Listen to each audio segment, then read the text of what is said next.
We welcome you back at 7:51. You know, lots of young people are cramming for final exams these days. Some folks are staying up all night with a loved one in the hospital, and that bachelor party running into the wee hours of the morning, maybe pulling all-nighters happens for some of us at least once in a while, whether we want to or not, right? So how does that affect us? More specifically, how does it affect our working memory? Dr. Joseph Ojile from the Clayton Sleep Institute is here to talk about it. Good morning to you. Good morning, Randy. Working memory. I've never heard that term. What does that mean? So working memory is your ability effectively to think critically and when you're trying to memorize things or people are telling you things for learning. So the way we test it and the way the study tested it is they give you a series of 8 numbers.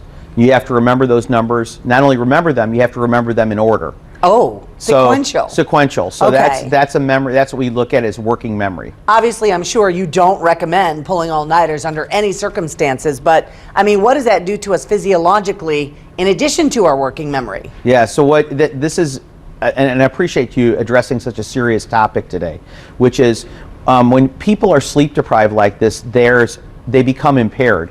Part of that impairment is that we don't think well, we don't think correctly, we become irritable. The other part of it is, as people, physiologically, we have difficulty recognizing that we're impaired. Right, right. So that's even more serious than the impairment itself. So those are some of the critical issues. You feel more invincible, I guess. You sometimes do feel emboldened, yes. And I know there was a recent study done on this, and it basically compared the genders, who fares better in this situation, men or women, and the women didn't do so well. They were the ones saying, no, my memory's fine, kind of denying it. Well, and denial is a strong word in the sense that they couldn't sense it, Got it. Right? Okay. So the interesting thing, this was a small study comparing 12 women to 12 men. And they slept normally one night and then no sleep the next night.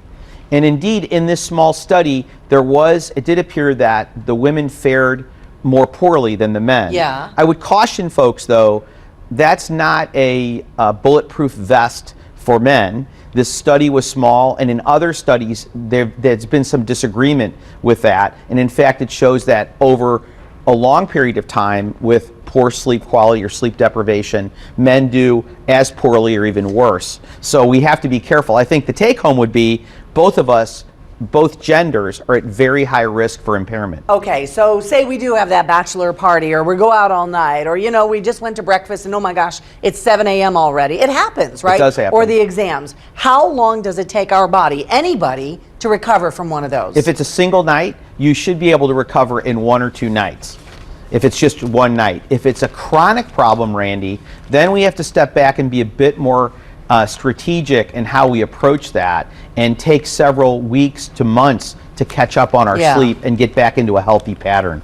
It gets back to what we've been talking about, to choose to sleep in a healthy way, to choose to make sleep part of your overall health plan. Part of your health care, right? We've talked about that numerous times.